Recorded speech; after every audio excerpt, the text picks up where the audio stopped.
सर्व मंगल मांगल्ये शिवे सर्वार्थ साधिके शरण्ये त्र्यंबके गौरी नारायणी नमोस्तुते। नमस्कार, श्री स्वामी समर्थ। आपल्या व्हिडिओमध्ये आपलं सर्वांचं मनापासून स्वागत करते। आजच्या या व्हिडिओमध्ये नवरात्रीचे महत्त्व जाणून घेणार आहोत। नवरात्री म्हटलं की आपल्या डोळ्यासमोर काय येतं? सजलेलं मंदिर, ढोलताशे, गरबा दांडिया, देवीचे मंत्र, उपवास। पण नवरात्री म्हणजे नेमकं काय? नवरात्र म्हणजे 9 रात्री। या 9 रात्री आपण देवीच्या 9 रूपांची पूजा करतो। या प्रत्येक रूपामध्ये एक संदेश आहे: शक्ती, संयम, प्रेम, शुद्धता, ज्ञान आणि विजयाचा।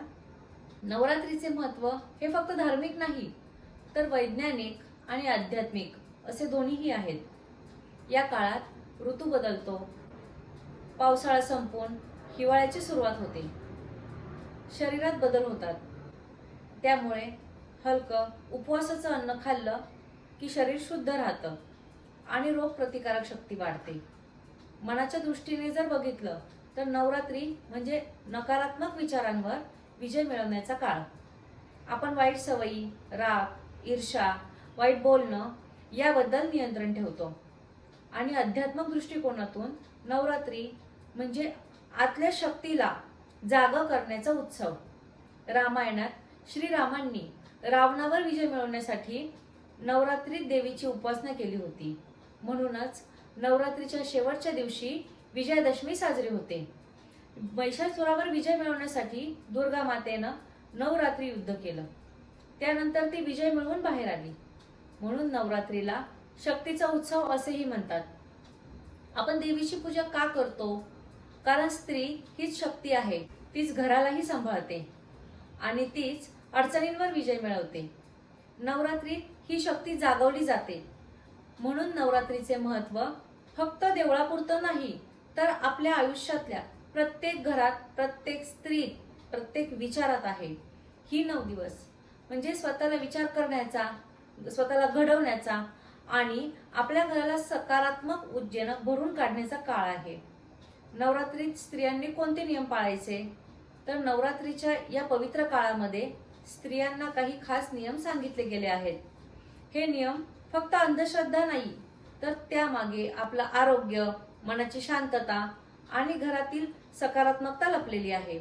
स्वच्छता आणि पूजा घराची देखभाल। नवरात्रीत देवीला घरी आणलं जातं किंवा घरात घट बसवला जातो।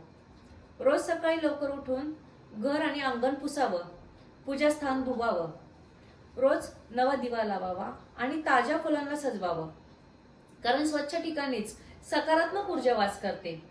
आहाराचे नियम। उपवास म्हणजे उपाशी राहणं नव्हे, तर हलकं सात्विक अन्न खावं। साबुदाणा, राजगिरा, भगर, दूध, फळं अशा पद्धतीने। कांदा, लसूण, मांसाहार, मद्यपान टाळावं। यामुळे शरीर शुद्ध राहतं, पचन सुधारतं आणि मन शांत राहतं। वस्त्रांचे नियम। नवरात्रीमध्ये रोज वेगवेगळ्या रंगाचे कपडे घातले जातात। प्रत्येक रंग हा देवीच्या प्रत्येक रूपाचं प्रतीक मानलं जातं। पिवळा म्हणजे आनंद, हिरवा म्हणजे समृद्धी, लाल म्हणजे शक्ती। त्यामुळे रंग फक्त ड्रेसिंगसाठी नाहीत, तर मानसिक ऊर्जेसाठी आहेत। मनाचे नियम। या दिवसात शक्यतो वाईट बोलणं, वाईट विचार करणं, भांडणं करणं टाळा। चांगली कामं करा, एखाद्याला मदत करा, दानधर्म करा, कारण नवरात्री म्हणजे अंतर्मन शुद्ध करणं। पूजा आणि जप। रोज देवीचं नाव घ्यावं। साधा मंत्र जप केला तरी चालतो। उदाहरणार्थ ओम दुर्गाय नमः। ज्यांना वेळ नाही त्यांनी सकाळी फक्त 5 मिनिटं किंवा संध्याकाळी 5 मिनिटं असं केल्याने मन स्थिर होतं। घरातील कामं। वृद्ध स्त्रिया जर थकल्या असतील तर जड कामं न करता हलकी कामं करावी। मुलांना नवरात्रीच्या कथा सांगाव्यात। उपवासाचं जे जेवण आहे ते लहानांनी मोठ्यांनी सगळ्यांनी मिळून त्याचा आहार घ्यावा। राग, चुगली काही टाळावं। नवरात्रीत केस कापणं, नख कापणं टाळावं, कारण हा काळ शुद्धतेचा मानला जातो। तर हे होते काही नियम जे प्रत्येक स्त्रीने पाळले पाहिजेत। हे नियम पाळले की घरातील ऊर्जा बदलते, मन प्रसन्न राहतं आणि देवीची कृपा आपल्यावर टिकते। पण प्रश्न येतो, जर वृद्ध स्त्रिया असतील तर त्यांना हे शक्य आहे का? तर त्यांच्यासाठी काही खास टिप्स पाहूया. वृद्ध स्त्रियांसाठी खास टिप्स. मित्रांनो, एक प्रश्न नेहमी विचारला जातो, आज्या, वयस्कर स्त्रिया ज्यांना जास्त काम करणं शक्य होत नाही, ते नवरात्रीचे नियम कसे पाळणार? खरं सांगायचं झालं तर देवीची पूजा ही मनापासून असते, शरीराने नाही. म्हणूनच वृद्ध स्त्रिया काही सोप्या गोष्टीही करू शकतात आणि नवरात्रीचं आचरण करू शकतात. बसून पूजा करणं अवघड असेल तर खुर्चीवर बसून सुद्धा मंत्र म्हणता येतात. रोज फक्त 5 ते 10 मिनिटं ओम दुर्गाय नमः किंवा साधं जय अंबे असं म्हटलं तरीही देखील चालतं. देवीला आपल्या भक्तीची गरज असते, लांबलचक विधीची नाही. उपवास आणि आहार. वृद्धांसाठी फार कडक उपवास करणे योग्य नसते, म्हणून फळं, दूध, साधं उपवासाचं अन्न घेतलं तरीही पुरेसं आहे. डॉक्टरांनी सांगितलेली औषधे वेळोवेळी घ्यावीत. उपवासामुळे औषध चुकता कामा नये, कारण आरोग्य ही खरी आपली श्रीमंती असते. घरातील सहभाग. शारीरिक कामं जमत नसतील तर वृद्ध स्त्रिया मुलांना कथा सांगू शकतात. महिषासूर मर्दिनी, दुर्गा मातेनं केलेला विजय, श्रीरामानं केलेलं पूजा यामुळं लहान पिढीत संस्कार रुजतात आणि नवरात्रीचा खरा अर्थ पुढच्या पिढीला समजतो. भजन आणि नामस्मरण. पूजा न जमली तरी वृद्ध स्त्रिया भजन, देवीची गाणी किंवा मंत्र ऐकू शकतात. मोबाईलवर, यूट्यूबवर रोज सकाळी किंवा संध्याकाळी देवीचं भजन ऐकलं तरी मन प्रसन्न होतं. मनशांती.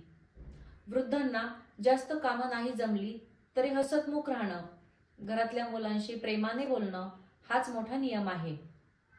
राग, चिंता, ताण हे टाळणं नवरात्रीचं खरं पालन आहे. तर नवरात्री म्हणजे शरीरानं नाही तर मनानं देवीला जोडणं. वृद्ध स्त्रियांना जेवढं जमतं तेवढं त्यांनी करावं, पण मनापासून जर भक्ती केली तर देवी नक्कीच प्रसन्न होते. तर आता बघूया नवरात्रीमध्ये काय करावं आणि काय टाळावं. सकाळी लवकर उठून घर आणि पूजास्थान स्वच्छ करावं. स्वच्छतेतच देवीचं वास्तव्य असतं. रोज देवीचं नामस्मरण करावं किंवा भजन ऐकावं. 5 मिनिटं सुद्धा दिवसामध्ये दिलीत तरी सुद्धा मन प्रसन्न होतं. नवरात्रीच्या रंगानुसार कपडे परिधान करावीत. जसं लाल शक्तीचं, हिरवं समृद्धीचं प्रतीक आहे, तशाच पद्धतीने सात्विक अन्न सेवन करावं.